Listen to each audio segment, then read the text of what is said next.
You're still here? You reek of old age. Go home already." This harsh outburst came from our oldest son's wife during their housewarming party. My husband and I had come to celebrate our son's new home and were shocked by her audacity. Our son stood up, probably trying to calm his wife down, but beside me, my husband quietly muttered, "Shall we bring this house down?" At his words, our daughter-in-law's arrogant smile turned into a surprised gasp. Little did she know at the time that it wasn't just the house that was at stake, but her entire life as well. My name is Jacqueline Green. I'm 64 years old. I married my husband Sam and moved into his family home, where we lived a contented life. We were blessed with 2 sons, Robert and Ted, both of whom have grown up, have families of their own, and are doing well. As for Sam and me, all we want is to live out our remaining years in peace and happiness. However, there's one little thing that bothers us. It's our oldest son's wife, Alice. From the moment I first met her, I didn't have a good impression. Alice was 24 when she first came over to introduce herself before marrying our son. Although she greeted us at the door with a hello, there was no smile on her face. "Let me see, you're Alice, right?" Since she hadn't introduced herself, I asked my son just to be sure. At my question, Alice scowled. "What, does Robert have other women?" Both Robert and I were taken aback. "What are you talking about?" "Of course not," Robert hastily reassured her. "Well then, why did you need to confirm my name?" Alice started to argue right there on the doorstep. "I'm sorry, I shouldn't have said that." I nervously tried to calm the situation. Even though she was young, I couldn't help but think she lacked common sense, but hoped that time in marriage would improve things. That's what I thought at the time. Both families met, and everything proceeded smoothly. Alice's parents seemed like very nice people. They run a small electrical shop together, and they gave off a good vibe. I thought positively that Alice's initial behavior was perhaps due to her love for Robert. After their wedding, the couple moved to an apartment nearby. A few years later, our younger son Ted also decided to get married. It was a bit of a shotgun wedding. Ted was still in college, and his bride-to-be, Megan, was 20 and working from home after finishing high school. Honestly, we were worried. We had no idea what kind of girl was going to come into our lives, but when we first met Megan, she came with a gift and introduced herself politely at the door. I was surprised. Although we had thought that Alice's behavior was due to her youth, Megan, who was even younger, was very polite and respectful. There were some concerns about how their relationship began, but Megan seemed like a wonderful and kind girl. In the time leading up to their wedding, Megan visited us many times. She always offered to help out around the house. Of course, we couldn't let her do that, but we were incredibly touched by her thoughtfulness. The second son's wife's family owned a small construction company. Ted, who was still in college, decided to drop out and start working there. Then a beautiful baby girl was born to the couple. When the baby turned 6 months old, they decided to hold a belated wedding ceremony. Of course, the eldest son and his wife attended the ceremony. However, Alice looked sullen the whole time. Despite being a part of the family, she was constantly on her phone, never leaving her seat. Both my husband and I wanted to talk to her, but we could tell she gave off a vibe that said, "Don't talk to me." The wedding ceremony went smoothly, but the problem arose after that. Since they had a small baby, they decided not to have an after-party, so we suggested, why not have a small after-party at our house? Ted and Megan were thrilled. We prepared snacks and appetizers, and Robert and Alice joined us at our house. However, a commotion ensued. That was a lovely wedding. "Megan looked beautiful," said the eldest son. Of course, those kind words made the atmosphere pleasant, but it was the eldest son's wife who completely shattered the calm. "What are you saying? Who are you calling beautiful? Are you cheating on me?" she angrily confronted her husband. Everyone was stunned by her overreaction, but I quickly snapped out of it and tried to calm her down. "Alice, calm down. Robert didn't mean it that way." But it seemed like that was a mistake. Now I became the target of her anger. Alice glared at me and shouted, "How did you raise him to be such a cheater? Isn't it your fault for raising him this way?" Then she lunged at me. "Alice, calm down. Alice, please stop. Enough is enough." The children and my husband stepped in to restrain Alice. I immediately told Megan to take the baby somewhere safe and asked her to leave the room. Looking at Alice, who was panting heavily from her outburst, I was sure she must dislike all of us. No, everyone involved with Robert. She sees only Robert. For better or worse, we decided it would be better for Robert's sake to distance ourselves from them, and so we have kept a minimal relationship with them up to now. After the incident, I told Robert, "Don't you think it might be better to divorce?" To which he replied, "I have thought about that too," but when I mentioned it, Alice apologized in tears. After receiving words of apology from her, both my husband and I decided to leave the matter to the two of them. Despite the ups and downs, our eldest son and his wife celebrated their 15th wedding anniversary. Since they didn't have children, we didn't have many opportunities to meet with our eldest son and his wife, but we figured it was better to go on without any confrontations causing issues. Both my husband and I thought the same. Then one day, our eldest son contacted us. He said that he had decided to start his own business, focusing on the development of a game he had been working on as a hobby. In other words, our eldest son was going to be the CEO.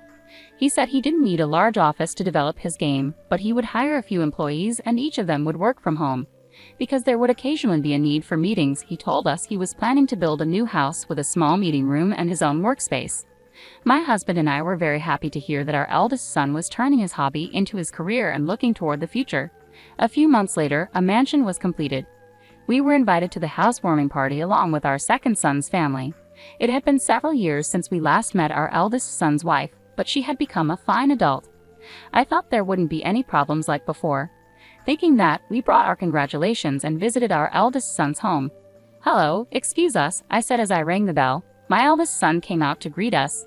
He guided us inside the house, saying, "This is the conference room, this is the workspace, and this is the living area.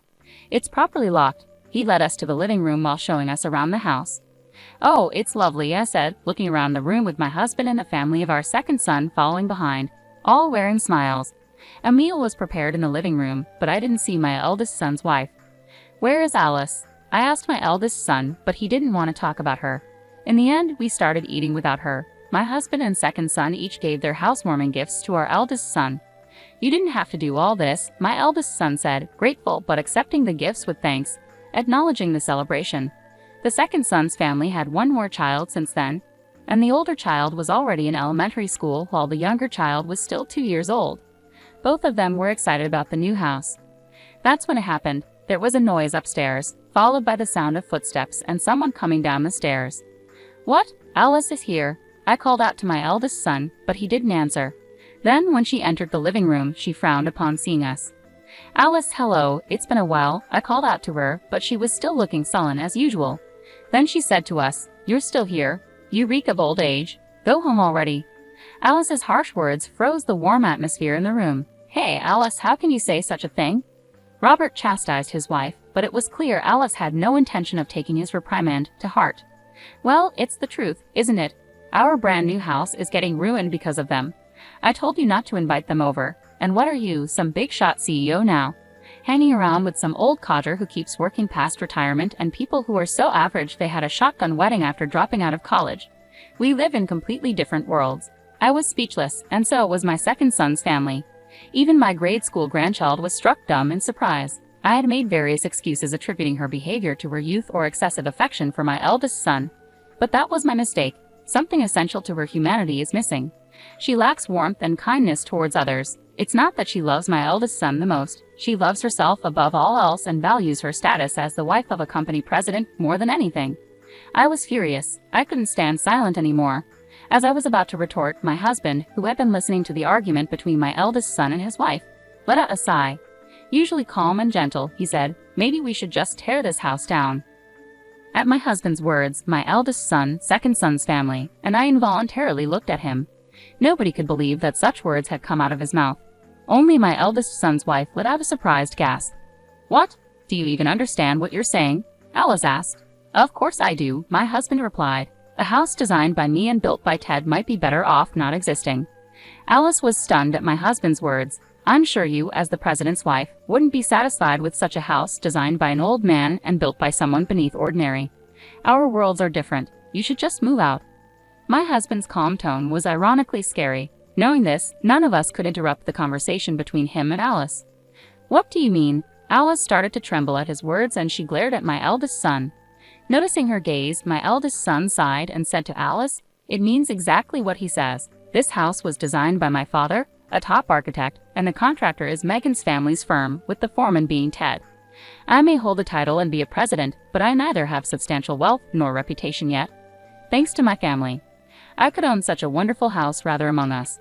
I know we are the most ordinary or even beneath ordinary." Alice turned pale at my eldest son's words. She must not have known, but even if she didn't know, didn't she ever wonder? There's no way our eldest son's income and savings alone could have built such an impressive house. My husband didn't even charge for the design work, and there's hardly any profit for our second son's in-laws who run a construction company. I can't thank enough to our second son's in-laws who helped us simply because we're family. Yet our eldest son's wife has the audacity to act pompous just because of her husband's status. Who does she think she is, saying that we're less than average? Alice repeated his words as if she couldn't believe them. You could see the despair on her face. Indeed, my husband still works for a company even after his retirement, but that's because the company asked him to stay on as a top-tier architect. Our second son is being groomed as the next boss at his wife's family business. He gets good treatment not just from his coworkers but also from the business partners that his wife's family has had relationships with for years. And even though he's not yet the president, he's working hard for the company. Yet in this group, Alice is at the bottom of the barrel. Our eldest son laughed, looking at his wife, whose face had turned blue as if she was about to cry at any moment. Our second son also started laughing involuntarily, but the atmosphere was anything but pleasant. Our second son's wife quickly picked up on the mood and took their child to a nearby dollar store. She's really good at reading the room and is very considerate. Apologize to Dad and Mom properly if you understand. Our eldest son stopped laughing and yelled at his wife. What? Am I really that bad? You're always on their side. It's only natural for a husband to side with his wife. Alice fought back. Sure, that's right, but it's also a husband's job to point out when his wife is wrong. You're wrong. If you have a complaint, quit being my wife right now, our eldest son replied, truly angry. Seeing her husband so angry, Alice quickly changed her attitude and conspicuously knelt down. I didn't know. You never told me, she said, acting like a tragic heroine. Then, as if intoxicated by her own performance, she turned to my husband and me and began to apologize. I'm really sorry for the rude things I've said. We watched her act with a blank expression, not feeling a shred of sympathy. Her overly dramatic apology didn't touch our hearts at all, and it was too late to apologize anyway. We had no intention of accepting her superficial apology, just like last time. Seeing his wife in this state, our eldest son asked, Dad, Mom, what do you think? Am I terrible? Am I doing something wrong? My husband looked at me, realizing that I had something to say. I couldn't forgive her for her previous remarks, no matter what. No, Robert, I think you're right. If a wife disrespects her family, it's a husband's duty to correct her. I will reflect and change my attitude. Alice continued her melodramatic act. No, Alice, this is not the first time you've been disrespectful to us, is it? Haven't you been told this every time by Robert? Robert must have pointed out your words every time, right? What about that? I asked. At my words, Alice bit her lip, turning pale. I don't meet someone who belittles my husband and son in the Green family. It would be better for both of us to cut ties, I said. Jacqueline, she cried out in a desperate voice. In our 15 years of marriage, it was the first time she called my name. We live in different worlds. I threw her words back at her. At those words, Alice collapsed on the spot and froze as if her spirit had left her body. She might be regretting her actions a little bit. Being told that we live in different worlds must have been a significant blow to Alice, even though they were her own words. Although I thought that, my second son said, Mom, you were really cool. It seemed to be quite a shocking remark for Alice. In the end, my eldest son Robert decided to divorce his wife Alice, who loved Robert so much. When Robert proposed, if you want to stay with me, Alice, you need to start working and contribute to the mortgage for this house we got at a reduced rate, Alice turned bright red with anger.